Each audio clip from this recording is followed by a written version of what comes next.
Cheers.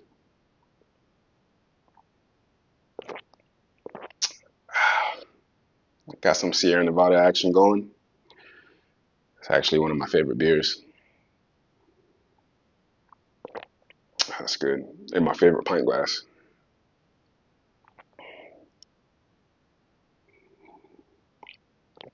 That's good. Today we are going to talk about price reductions. Now, for those of you who don't know, a price reduction is basically exactly how it sounds. You're going to be asking the seller for a reduction in the purchase price. Now, this is something that you don't really want to have to do often because it is a tough conversation to have. Going back to the seller after you've already agreed on the price, going back to them and asking them to reduce the price or give you a credit. It's not the easiest phone call to have. It's a very tough phone call to have, but sometimes it's necessary. I'm just going to be honest. You have to do it sometimes, and if you want to, you know, make a profit and keep the deal, and not have to, back out of the deal or get rid of the deal, you're just going to have to make that tough phone call, and it's just a part of the business. So today we're going to talk about price reductions and really why you would get price reductions and how you can successfully uh, ask for a price reduction from the seller. So why would you get a reduction? All right. Well, there's a few reasons why you would get a reduction. The first reason why you would get a reduction from the seller, a price reduction from the seller, is because you just misread the comps. It happens. We're all human. We're not perfect. You can misread comparables. All right. What you may think the ARV is may not really be the ARV. Maybe you just missed a property, that was a lot closer distance to the subject property, or really a property that you should be using as a comparable versus what you were using. Before you probably was comparing apples to oranges and not apples to apples. And it happens. It definitely happens. You just have to make sure when you are first underwriting your deal before you go into contract with that seller to make sure that you have all the necessary comparables so you can not have to go back to the seller for a price reduction. But like I said, it happens. You're human. This happens to me today. I can definitely miss comparables, especially when you're analyzing so many deals and you're going so fast. You're going to make mistakes, and it happens. So that's the reason why you may need to go back to the seller and ask for a reduction because you just missed a comparable. Another reason why you would have to get a reduction from the seller is because during the inspection period, which you should have in your contract, you may find issues within the property that you didn't see when you first did your walkthrough. And this is the reason why you have an inspection. You're not a professional plumber. You're not a professional electrician. You don't go and underground and look at septic tanks and drain fields, and you don't know what's really underneath the house or within the drywall of the house. That's not you can't see that stuff. That's why it's so important to have an inspection. So if that stuff comes up, you're going to be caught off guard. You're going to be caught by surprise, and maybe the seller too, or maybe the seller did know and just didn't disclose it to you. And then this is a good reason why you should definitely have an inspection period within your contract. But when that inspection is finished and you get that report and you see that there are some major issues within the house, that is a great time to ask for a reduction. You better ask for a price reduction, especially if the seller didn't disclose it to you in the beginning, which a lot of them don't. Okay, a lot of them know that there are issues, internal issues with the property, and they won't say anything. That's why you just have to really do your due diligence and get your inspection done on these properties if to see if there are internal issues. And when there are internal issues, then you need to go back to the seller and get a reduction. If the seller doesn't want to give you a reduction after finding out that there's major issues with the plumbing or electrical systems, then you have the ability to walk away from the deal and to get your earnest money back, because that's your right within the inspection period. But that is the perfect time to ask for a reduction, and it's not so much a tough phone call at that point, because you have evidence showing that, okay, there's stuff wrong here that you did not disclose that is going to cost me a lot of money, to fix. So you need a reduction, or I need a reduction. And what's going to happen is that you're gonna get the rebuttal from the seller. I get this all the time. They're going to be like, "Oh, well, I thought it was as is. This is an as is contract," and they obviously they're upset, and they're disappointed that they may be selling the price for lower than what they expected. And that rebuttal is going to come. They're going to be like, "Oh, as is, as is, as is. You said as is." Yes, Mr. Seller, I said as is, but as is means you don't have to make any of the repairs. You don't have to pay for anything. I will take on that burden. Another reason why you would ask for a price reduction from the seller is because when you have the property under contract and you are dispoing the property, trying to get a cash buyer to pick it up, it's going to happen. Nobody's going to want to buy that deal. No investor, no end buyer, no cash buyer is going to want to buy that deal. And the reason why they don't want to buy the deal is because the price that you're marketing it for is just way too high. It's too high. So you're going to have to bring that price down. Now, maybe you already got the property under contract with the seller at a good price, at a low enough price to where you can bring it down. You may lose a little bit of money, but you're still going to make some type of profit. But there will be situations where you can't bring it down. You can't bring that price down to your cash buyers, because then you won't make any money. You don't have no profit in the deal. So that's when you would have to go back to the seller and have that tough conversation. Okay, you're going to have to man up, woman up, and request a reduction in price.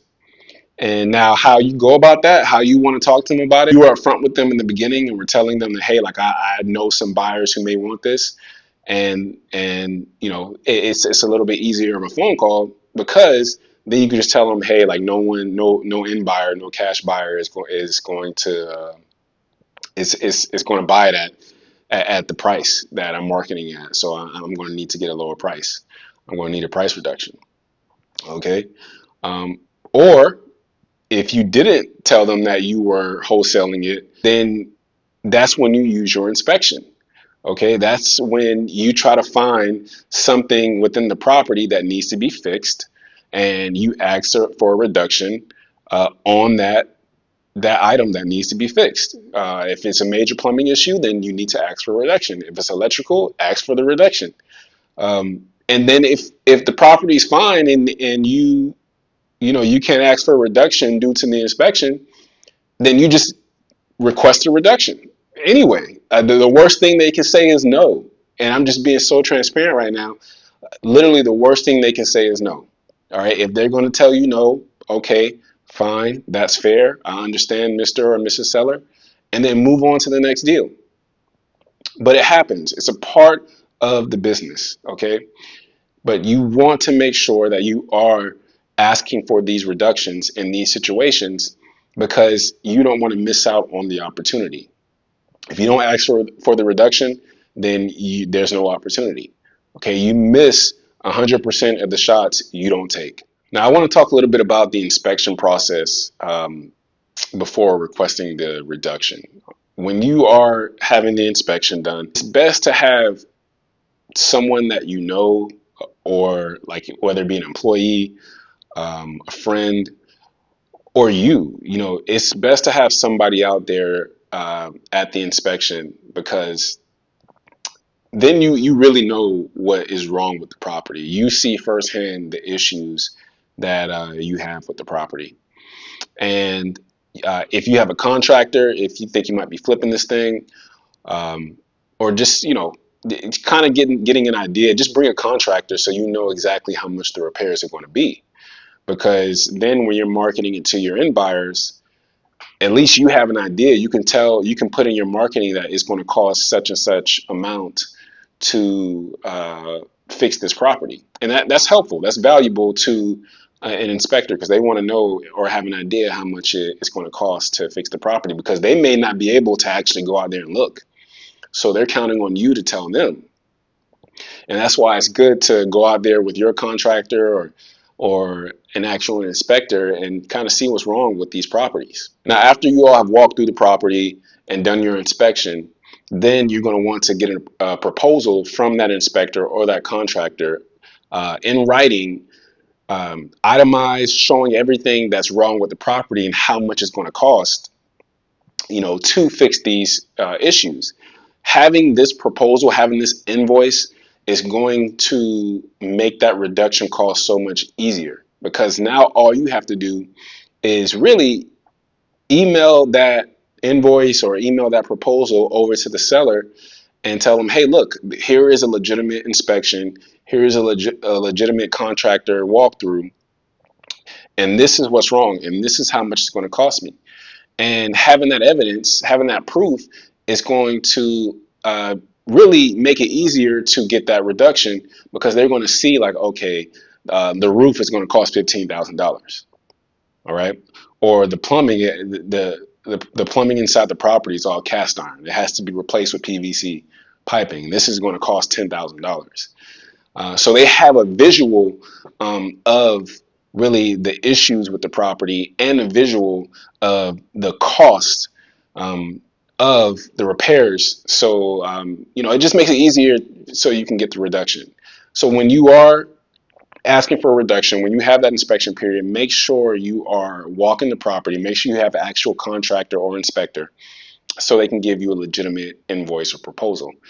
And, this may cost you a little bit of money, but now you have to weigh out the risk versus the reward.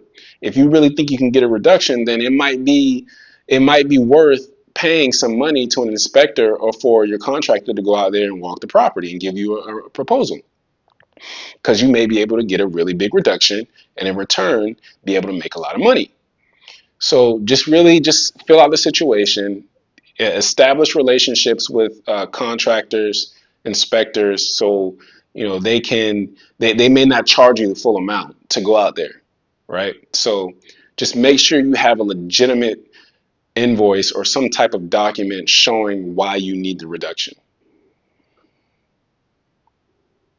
And lastly, I want to talk about the phone call. Okay, the phone call, like I said in the beginning, is going to be tough. It may even be a little scary, especially if you're not used to making the phone call. But I'm telling you, after you make the phone call and you get that reduction and you see how much money that you're going to be making because of that reduction, you're going to be so happy you made that phone call instead of not making the phone call and missing out on a great opportunity. So just be mentally prepared to make that tough phone call. All right, don't think about it too much, but just kind of have an idea of what you're going to say. All right, kind of have an idea of, how they are going to feel on the other side of the phone. Okay, they're going to be upset. They're going to be disappointed. And in all honesty, there are times where you do make that phone call and they're not upset. They're actually in agreement with you. I believe it or not. I know it sounds too good to be true or hard to believe, but sometimes the seller is, oh, well, I didn't know. They could have really not known. Oh, I didn't know that the plumbing was this bad, or I didn't know the electrical system, had to be replaced. Like I didn't know it was out of code. I'm telling you, you just don't know till you make the phone call. And it's happened to me so many times. And the reason why it's happened to me so many times is because I've gone through the process so many times that the seller is in agreement. It's like, okay, I understand why you need the reduction. Especially when you show them the report, okay, and you show them the evidence and you show them the cost, they're going to be more understanding of why you are requesting the reduction. Now, don't get me wrong. There are times where it just goes left. They're just like, they're not happy. F you, I can't believe you're doing this. You said as is, and and you just have to be able to understand why they're upset. Don't take it personal. Whatever you do, do not take it personal, because in the end, you still want to get the opportunity to work with them. And while they may be upset in that moment, when you guys get off the phone, they can call you back and then understand why you are asking for the reduction. They're just heated in the moment. That's also happened to me. I've gotten a no on the phone, but then after a few minutes or even a day or two go by, then they're calling me back or emailing me back saying, hey, like, can we negotiate? And that's what you want to hear. Some people may say no to the price that you're asking, the reduction, but they may be open to negotiate. They may come back and say, well, I understand you need this much in reduction, but can you do this much? And some reduction is better than no reduction. So when you are having that phone call, or when you're sending an email, you can send an email with a reduction too. I prefer you send the email and still call at the same time. You still want to talk to them. Just be humble, be understanding. Know that it's going to be a tough phone call, so be mentally prepared. But know that that's a tough phone call for the seller as well. All right, they're going to be disappointed. Okay, they're not going to really understand why you're asking for the reduction. So just keep that in mind. Just don't get in your feelings. Don't take it personal. Just try to stay even keel. Just try to stay logical. Just try to have no emotion in these situations, because emotions are flying all over the place on the other side of the phone with the seller. So all that being said, you are going to be in situations where you have to get a reduction. It is what it is. If you have to get a reduction, make sure you request a reduction. Do not get scared and not get a reduction because you think that it's not going to work, or you're not going to get it, or you're just scared to make that phone call. If you need a reduction, ask for it. I hope you got value out of this video. If you did, please like and subscribe, and I'll see you next video.